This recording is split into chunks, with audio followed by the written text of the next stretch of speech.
let's continue our discussion on demodulation of FM signals or angle modulated signals. Let me very quickly revise for you what we discussed last time. Basically, for demodulation of angle modulation signals, we need, particularly FM signals, we need a device which produces a response proportional to the frequency deviation of the input signal, right. So, if you remember, we need our ideal characteristics that we would like from a so called frequency discriminator would be something like this, to produce an output voltage which is linearly dependent on the input frequency deviation, right. Now, such a device we call a frequency discriminator and sometimes also called a slope detector, right, because basically you are following up this device, basically we are producing an output, a detected output which is proportional to the slope of this line here.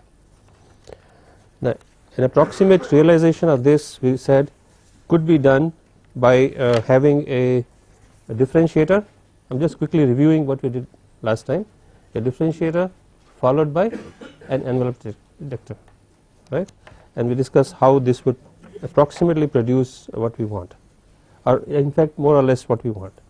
The only thing to discuss was how to realize these differentiators, and we discussed two realizations of this differentiator, one using a small time delay, that is using a time delay, and the other using a band pass filter, right. That is where we were. So, let me quickly come to the band pass filter.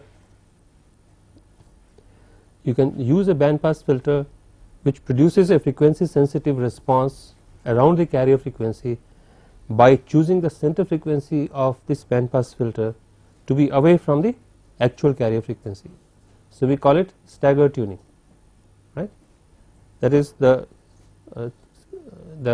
band pass filter is tuned to a frequency staggered from the actual carrier frequency.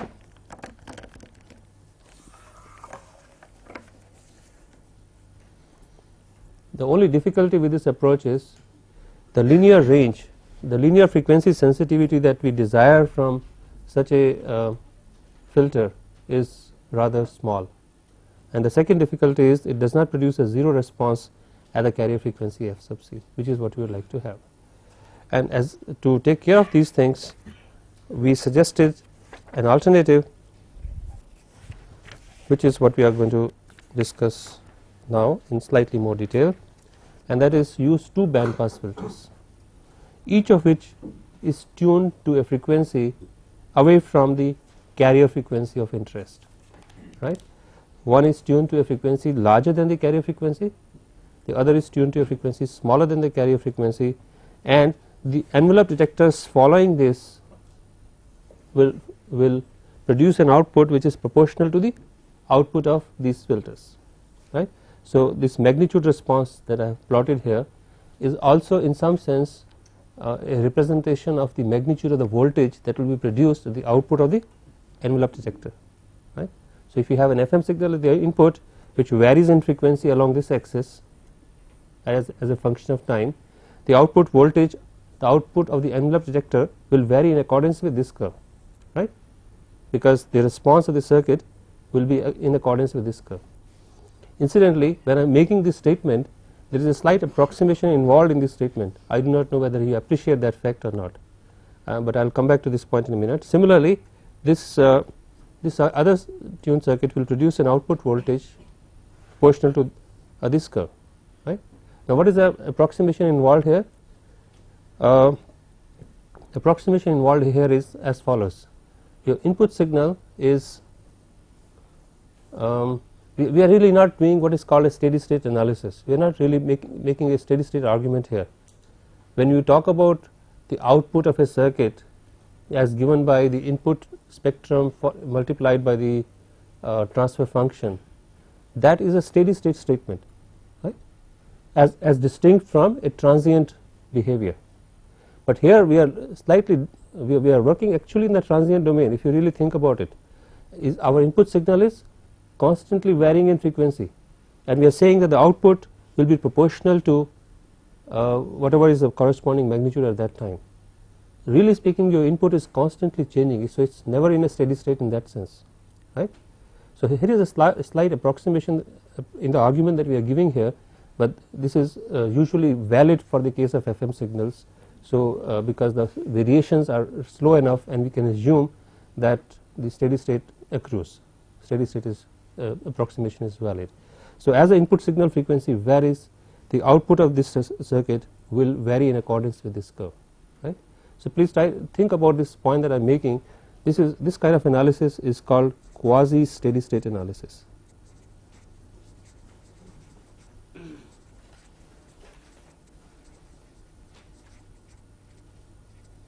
Right, because we are not ever in a true steady state with an FM signal, right, because your input signal frequency is constantly varying. It is different from an input signal which simultaneously has a large number of frequency components, right. But here we are saying that at a different instance it is supposed to have a different instantaneous frequency, right. We are not looking at it in spectral terms. We are looking at it in terms of its behavior at a specific point in time, right. And as that instantaneous frequency changes, we are saying immediately the response also changes, right. That is the point that we are making, and that is really this approximation that I am talking about, the quasi steady state approximation. So, nevertheless, if we assume that this approximation is valid, we can see that if we take the difference between the two outputs, the two band pass filter followed by envelope detector outputs, we will have this kind of S curve, right. And now, if you restrict your input signal to have your peak frequency deviation to lie in this linear range, right. If your this point goes only up to the, our input signal has a frequency deviation only up to this point, or on the other side up to this point, then our input signal will always be in the linear range of this characteristics. And not only that, we would have produced a 0 response at the carrier frequency as desired, right. So, this is a very good approximation to what we actually want to do. Okay. Any questions on this? Sir, this is the filter output. These are the outputs of two filters followed by an I will draw a diagram soon. Basically, we want an output which is proportional to the magnitude of this response, right. And mind you, what are we looking at? We are looking at the frequency discriminator, which is consisting of really speaking an ideal differentiator followed by an envelope detector. So, we now instead of an ideal differentiator, I have this kind of a circuit followed by an envelope detector.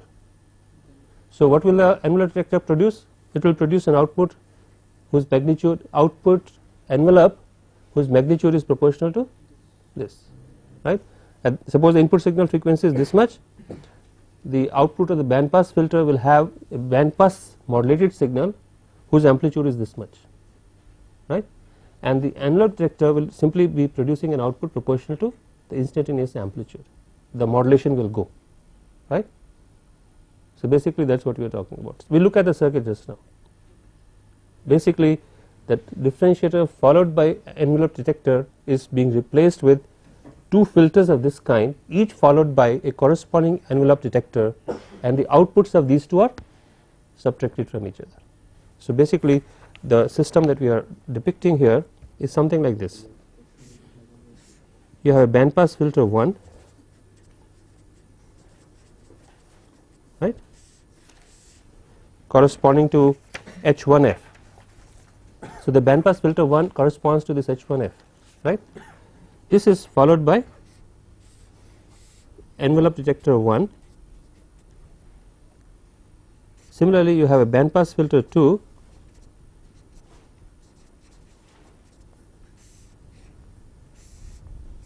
followed by the corresponding envelope detector, and we want the outputs of the two to be subtracted from each other.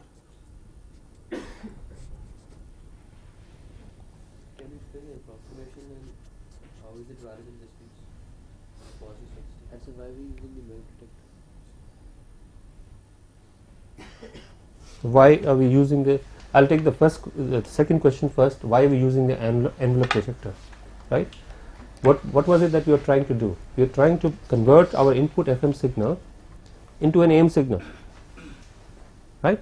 Where the variations in the frequency due to the message signal are being converted to variations in the amplitude due to the message signal, right? That was the idea of using a slope detector, in which we had a differentiator followed by the envelope detector. So please consider what we discussed last time. This is something that we must understand well.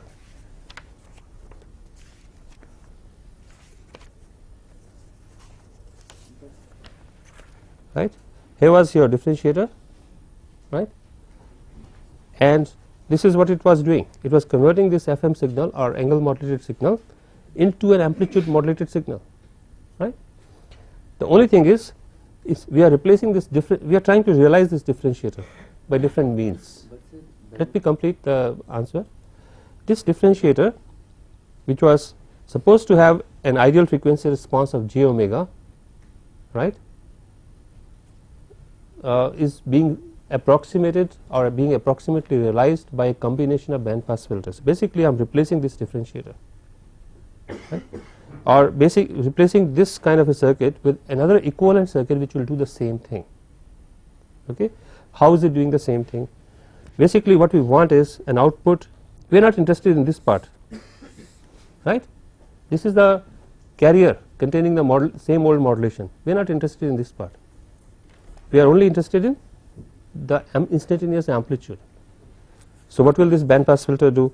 Instead of a differentiator, I have a band pass filter which will once again produce an output whose amplitude will depend on the instantaneous frequency, isn't it? That is the quasi state argument that I am giving, that at any given time instant you have a certain frequency present in the input signal, and the band pass filter will respond according to the input frequency. So band pass filter 1, for example, suppose the instantaneous frequency is somewhere here, it will produce an output which is a sinusoid again at that frequency, sinusoid at this frequency, right, that same modulated sinusoid, but the amplitude of that output would be proportional to this, and as the input frequency varies, it will produce an output proportional to this.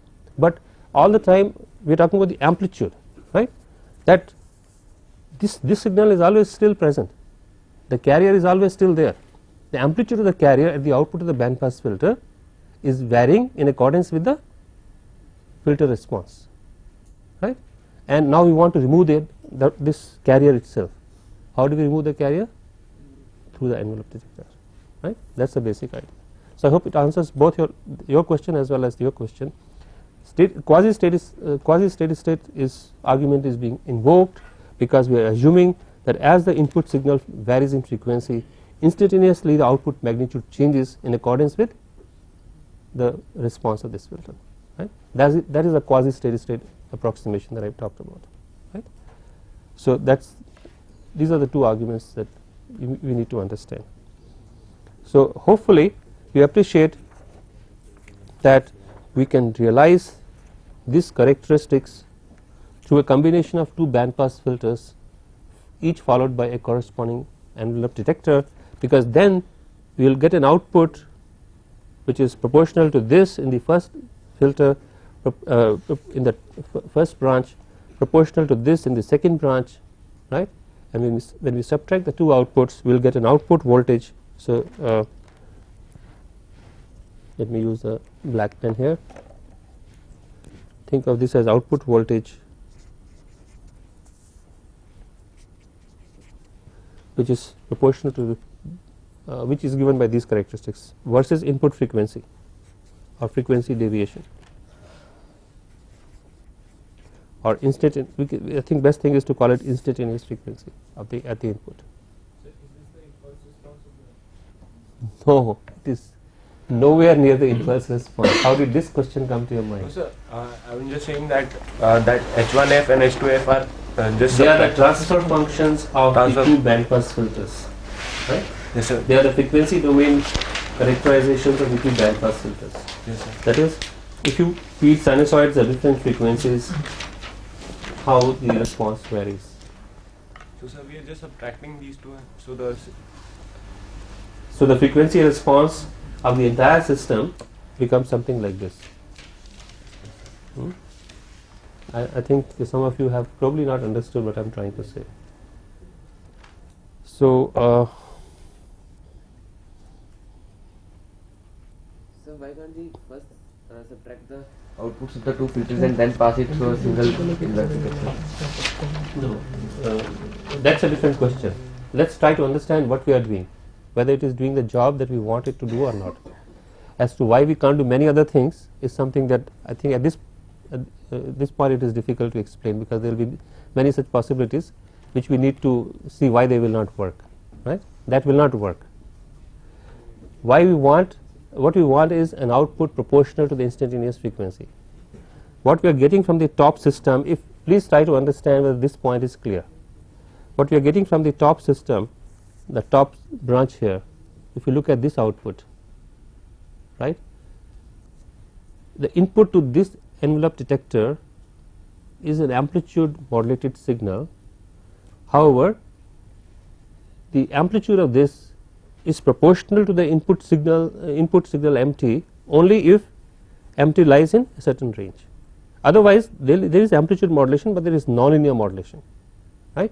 As the input frequency varies, the output amplitude varies according to this at this point, but you still have a modulated carrier present here. This is the important point to understand. Here there was a modulated carrier which contained only frequency modulation. Here we have a modulated carrier which contains amplitude modulation, but the amplitude modulation is proportional to the message signal MT only in this interval. Suppose your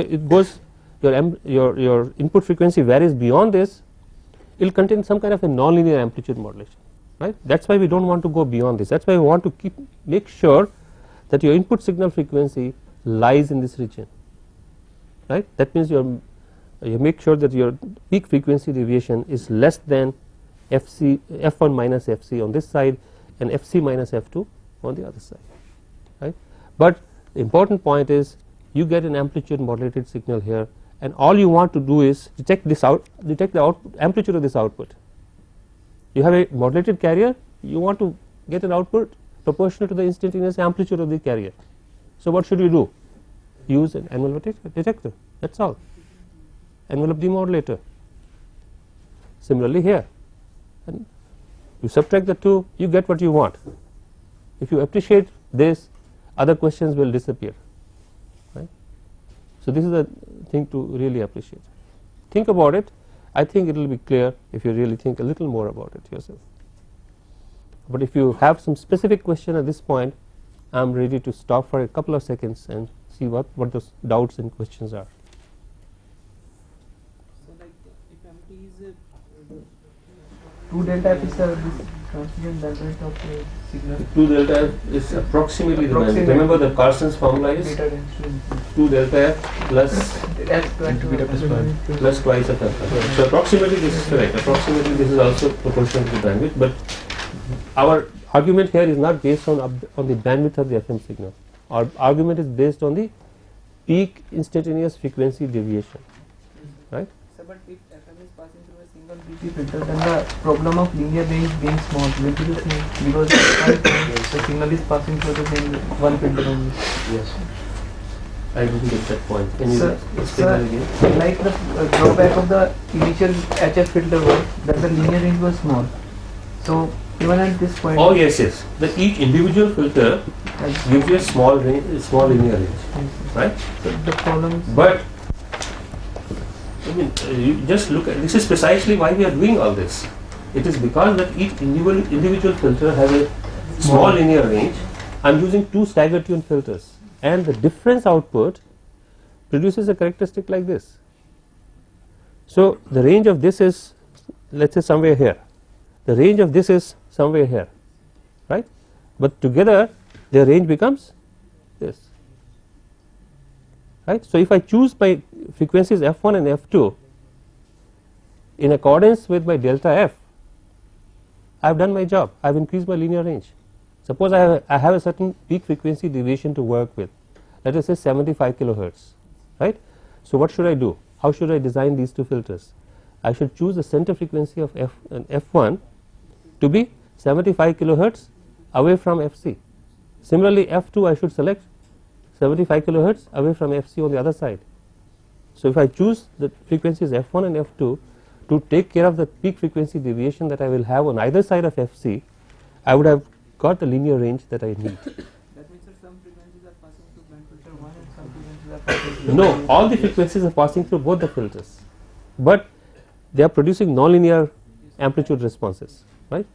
By subtracting the two, I am making sure that over the entire range of interest we get a linear response, because the filter is a filter. It will respond to the input in accordance with its characteristic, right. Whatever frequencies are present in the input are being processed by both of them, right. But this responds to the input in a particular way, this responds to the input in a different way, right. And when the two are combined, this is the net way in which they are together effectively seen to be responding to the input. So I hope with these questions and answers some of these things are clear, but we certainly need to introspect and think about it to make it absolutely clear to yourself. So can there be any problem if phase response of H1 and H2 are not same?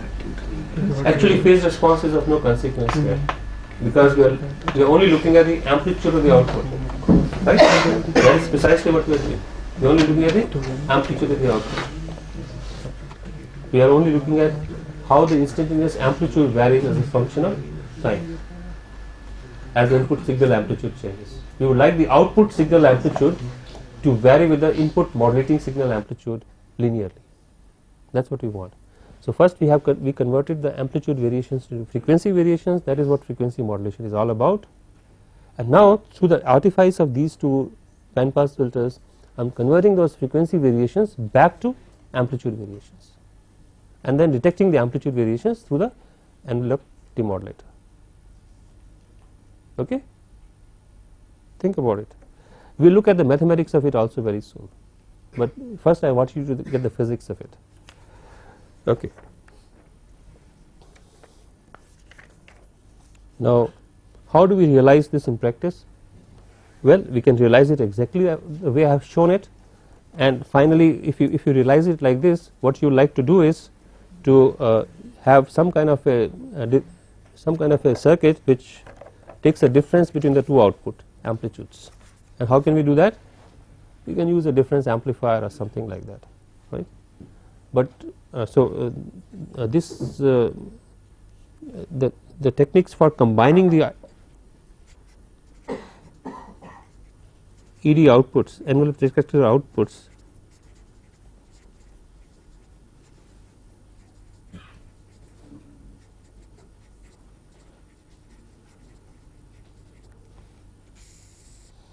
you can combine them by using a difference amplifier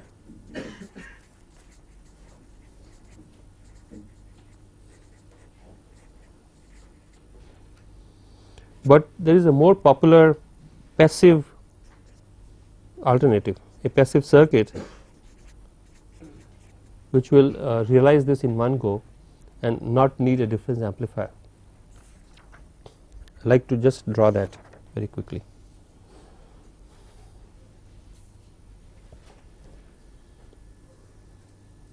So here is a, based on these arguments, some kind of a circuit which will work as an FM discriminator.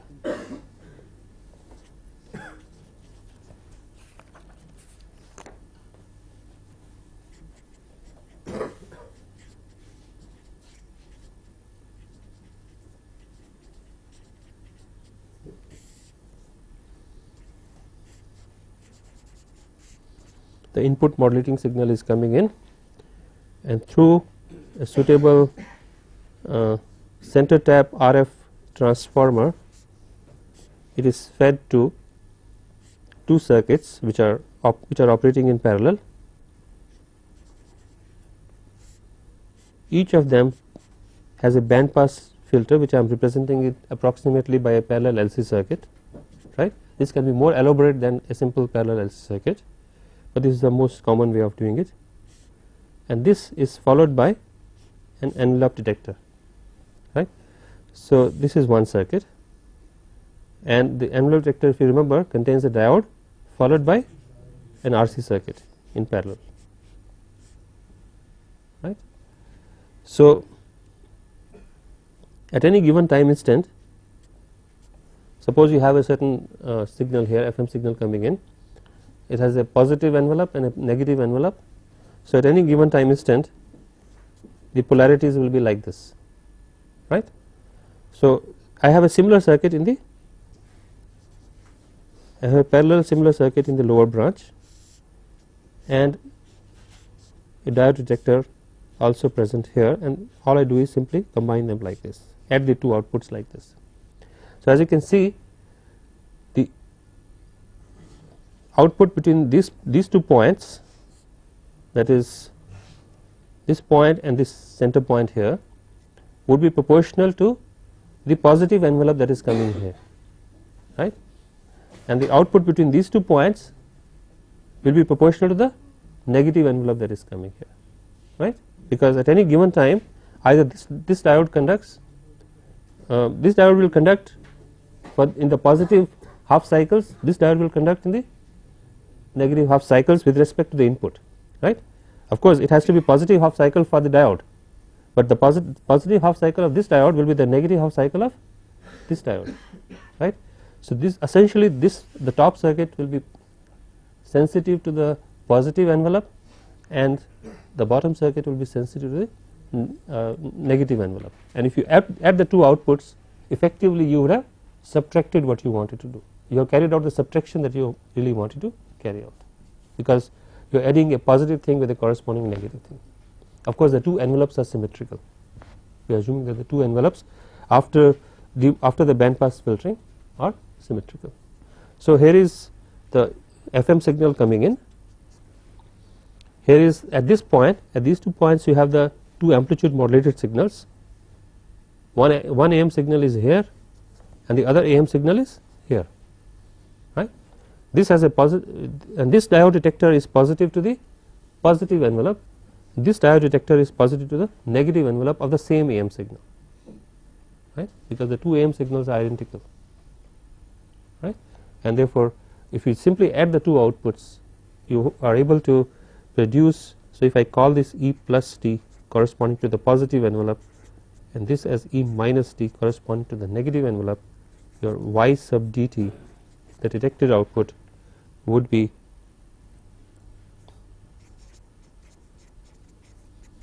E plus T plus E minus T, but E minus T is minus of E plus T, and you have carried out the difference that you wanted to carry out. Of course, these 2 LC circuits are tuned to 2 different frequencies, right. They are not tuned to the same frequency.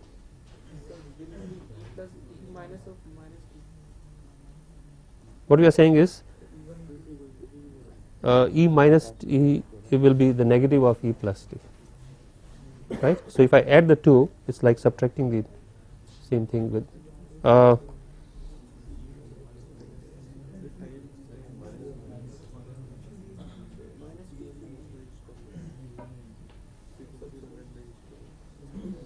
I should call them differently. I will call this E1 and I will call this E2. I think that is the problem, otherwise this becomes identically 0, right. So, this is E1, this is E2, E1 and E2. Thank you for that pointing out that mistake, right, because the 2 envelopes are slightly different. I mean, the envelopes that you are looking at through the diode detector are different because you have different tune frequencies here. This is tuned to frequency F1, this is tuned to frequency F2, and the responses are different, right, and that is the whole point. So, this is E1 plus T, this is E2 minus T. So, the point that I made earlier that the envelopes are identical has to be modified. Envelopes are different because the two band pass filters are different, right. I am sorry for that wrong statement, and what you get here is this difference output that you wanted. So, in other words, let me just complete this discussion. Output of your upper ED is proportional to, let me just summarize what I have discussed. The amplitude of, this is the important thing to appreciate. The output of the upper envelope detector here is going to be proportional to the magnitude of H1F, where H1F is the frequency response of this LC circuit. Right.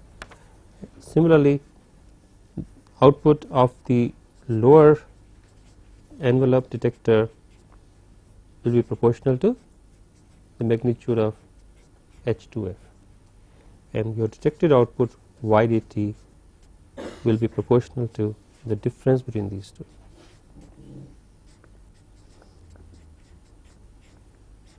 And this is what you want to do. This again, the question that you raised some time ago, can't we first do the subtraction and then envelope detection? That is the answer to question no. But this is what you want to do, right? You don't want to do envelope of H1F minus H2F, magnitude of H1F minus H2F. We want the two magnitudes to be subtracted from each other, right? That is the important point to appreciate. Such a device that I have just indicated is known as a balanced discriminator.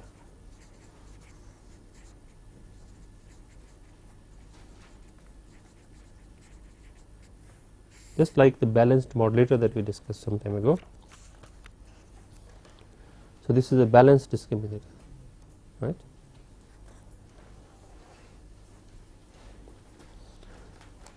Basically what we are saying, the term balanced is used to indicate that the response to the carrier is balanced out, and the response, therefore the final output due to the carrier itself, carrier frequency itself is 0. The two circuits will have identical response at the carrier frequency, right, and the two, therefore the response at the carrier frequency, the final detected output due to the carrier frequency will be 0. When the input signal is at the carrier frequency, then the output will be at that instant 0, because the two circuits will behave identically at that time, right. So, that is a balanced discriminator. Now, there are several variations of this theme, and there are number of variations of this practical implementations which improve upon this basic principle. And since we will not have time to discuss all those in the class, I will just mention the names of a few other discriminators which improve on this basic idea further, right. So, I would like you to read about them on your own. Some of these are phase shift discriminator,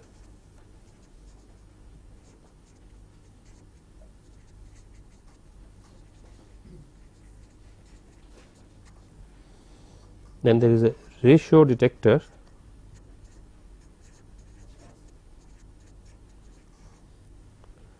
and there is a Foster-Seeley FM detector or discriminator.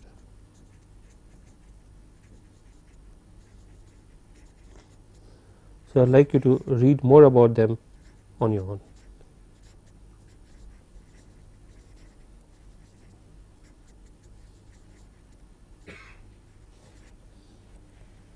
Find out a suitable book in which they are available and read about them. Okay. Not all of them would be discussed in your book by Haken. Okay. Okay. Maybe at this stage I should put the entire theory that we have discussed on a slightly firmer footing by considering precisely how this discriminator works, by developing a model for these discriminators, the theoretical models, and then looking at the output of these models. I think once we have that, then many of the questions that have been raised will disappear, right, hopefully. So, let us look at the mathematical theory of slope detection. Basically, that is what we have discussed so far.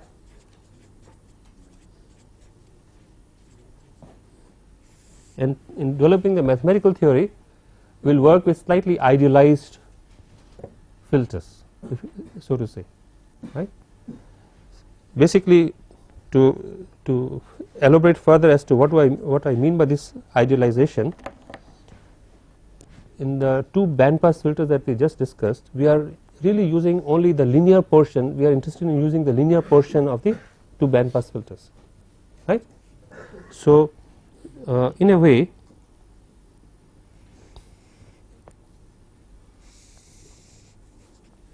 and remember, these band pass filters were motivated by what? What did we really want? We wanted a differentiator to be approximately the differentiator characteristics to be available around the carrier frequency, right. So, the j omega characteristics that we wanted to shift them to the frequency of interest, the carrier frequency, right. So, really speaking, let us look at the filter, one of them, let us say H1f, right. So, ideally we wanted filter characteristics like that.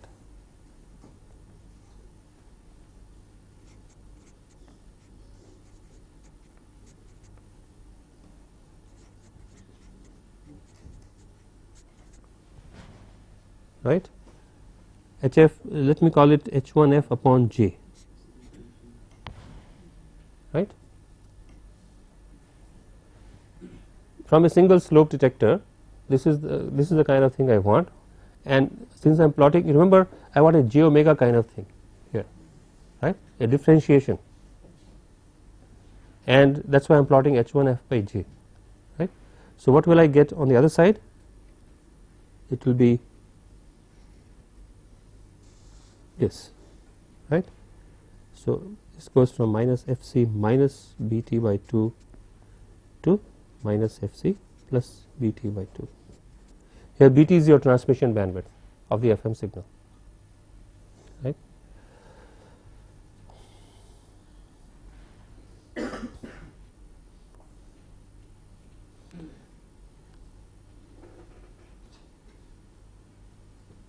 Okay.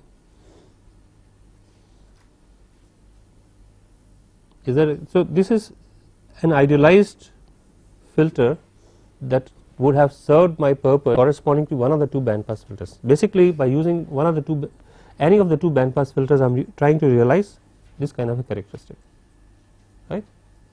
At the moment, let us work with the case of a single band pass filter. This idealization is for the case of when we are using a single band pass filter. Of course, the actual band pass filter will have a complete response, but really speaking, the portion of the band pass filter response which I am effectively trying to utilize is the linear portion, and I am idealizing that as if I have a filter with these characteristics, right. Basically, therefore, we need to analyze the behavior of this filter followed by envelope detector. If we understand this, we understand that. Would you appreciate this model? I mean, you go along with this model, because we do not need to look at the complete behavior of the band pass filter. We are not going to use the characteristic of the band pass filter beyond the hump, beyond the peak, right, and we are representing the rest of it by a linear approximation of this kind, right, and this is what we would ideally want if we were to use a single band pass filter. How this changes, how the picture changes when you are using two band pass filters, we will take up subsequently. Yes, please. So, shouldn't it be 0 at Fc? Precisely. This is all I am saying, is this is the approximation that I would get if I were to use a single band pass filter based system, which we discussed earlier, right. To get the 0 response at Fc, obviously I have to use the two band pass filter system, which I will come to later. Let us discuss first the single band pass filter or single slope detector output.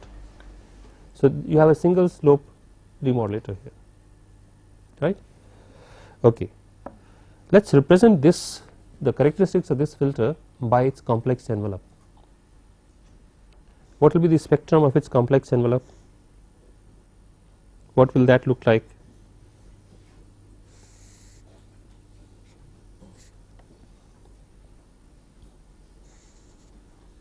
That will be this, right, brought down to 0.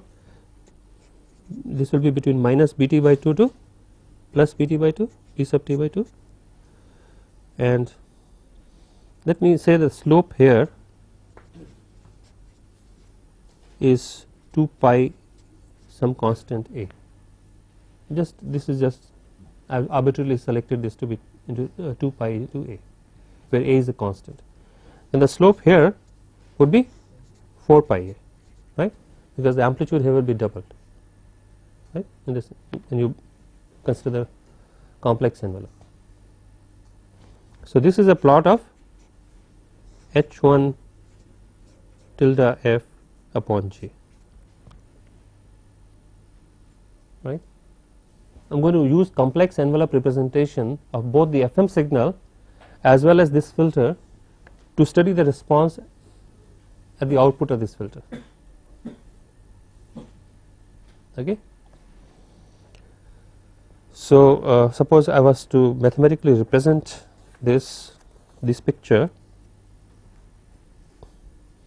what we are saying is the complex representation, complex envelope representation in the frequency domain of H1f, and H1f I will call it the slope circuit. I will no longer call it the band pass filter. It is a slope circuit which of course practically will be realized through a band pass filter, right, which I am denoting by H1 tilde f is such that this is equal to, I am just please look at this, this is equal to j 4 pi a into f plus bt by 2. This is a linear equation of a straight line. The equation of the straight line can be written as j 4 pi a into f plus b sub t upon 2 in the range between mod of f lying between b sub t by 2. Just look at this carefully. So this is at f equal to minus bt by 2 this becomes 0, at f equal to plus bt by 2 it becomes 4 pi a into bt. So therefore yeah, that is fine. The slope is 4 pi a, its value will become 4 pi a into bt at f is equal to bt by 2, and it is 0 outside this.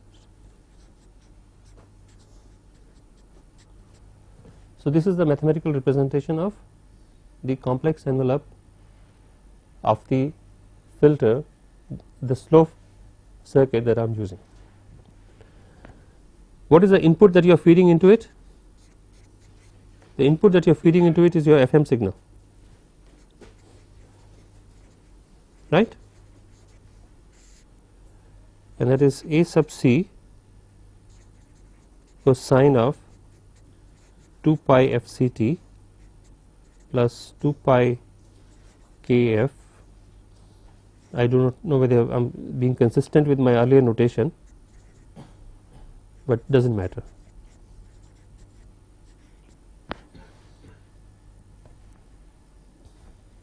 Maybe I have added the constant 2 pi which was not there earlier, but it does not really matter.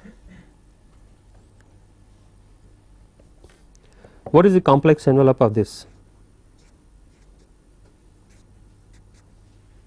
By inspection, and if you assume the usual, if you make the usual assumptions that we make about the representation of narrowband signals, so we can write the complex envelope of this as AC into exponential of j 2 pi k sub f integral m tau d tau between minus infinity to t or 0 to t.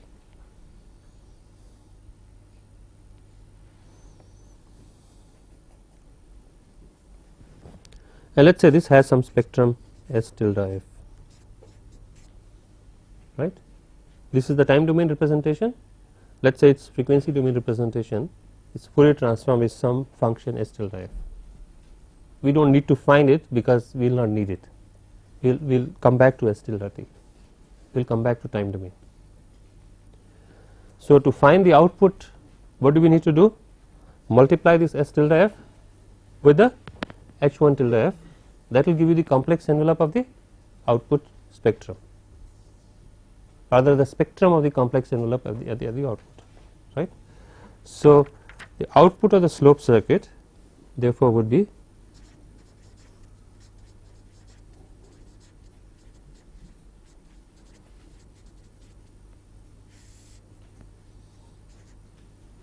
S1 tilde f. Let me call this output spectrum, I am denoting by S1 tilde f, and that will be equal to half of H1 tilde f times S tilde f. Remember that the output is half of the complex convolution of the two, right, and the convolution in the frequency domain will be replaced by multiplication, right. So, if I substitute for H1 tilde f,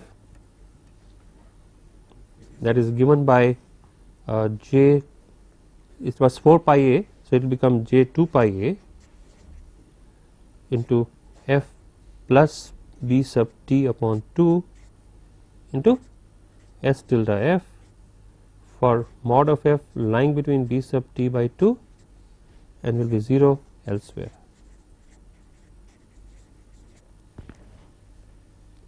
Right. Now, I do not know S tilde f. So, what I will do is I will take this equation back to time domain, take the inverse Fourier transform of this, right. What will I get? S1 tilde t, which is a complex envelope of the output. See how convenient it becomes if you use a complex envelope representation, everything becomes so simple. This is equal to, now can you tell me what the corresponding time domain equation would be? The first equation, j 2 pi a f times S tilde f, this is a frequency domain relationship. What is the corresponding time domain? Use the Fourier transform properties. It is a times d S tilde t upon dt, derivative of S tilde t, right. A is common, so I will keep it like this. And what was the second one? This is a constant, 2 pi a into bt by 2, everything is a constant here, right. So, you are left with plus bt by 2, maybe I will make j 2 pi. So, sorry, there should be this 2 factor will go and there will be a j there into pi a. Oh, a is outside, I have made a mess of it. So, let me rewrite it.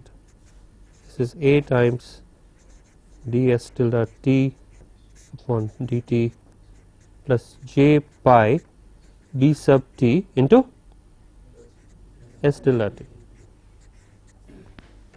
right. That is the corresponding time domain equation. So, I have expressed the output in terms of the input. So, what do you find? The output is a sum of two things, the input itself plus its derivative, right. So, this shows that this circuit, the slope circuit that I have started with, does carry out the differentiation that I wanted to carry out, but in addition it also produces this additive component, right. Okay. So, let us look at this again. Let us substitute for S tilde t. Remember what is your S tilde t? S tilde t is this complex envelope. So, let me substitute for this in the last equation. So, I will need to use this as well as its derivative. What will be its derivative? Derivative of this will become j 2 pi kf into AC into mt, right. The derivative of the exponent, which will be j 2 pi kf mt times AC times exponential of the same argument, right, and S tilde t is of course this. So, I need to use both these, and if I do that, it is a straightforward operation. I am left with the output S1 tilde t is given by, I am just writing the final expression, you can get it yourself the way I have explained it in a few minutes ago. It will turn out to be j pi B sub t A times A sub c into 1 plus 2 k sub f upon B sub t into mt into exponential of j 2 pi k sub f integral m tau d tau. Okay. This is what you get when you substitute for s tilde t in this expression. So, you substitute for s tilde t, find out the derivative, combine these two terms, simplify, you get this expression. This was your s tilde t part, which comes out outside as a common factor, and this is what you get as the other factor. And you are looking at the envelope of the output. How is the real envelope related to the complex envelope? Just the magnitude of this, right. If you want, you can first go to the band pass signal by combining it with e to the power j 2 pi f naught t and taking the real part of that, and then taking the envelope in the usual way, but there is no need to do all that, right. The actual envelope of the signal S1 t would be nothing but the modulus of the complex envelope, right. This is something that we already know. And what is that going to be equal to? What is the modulus of this? It is pi bt a ac into 1 plus 2 kf upon bt into mt.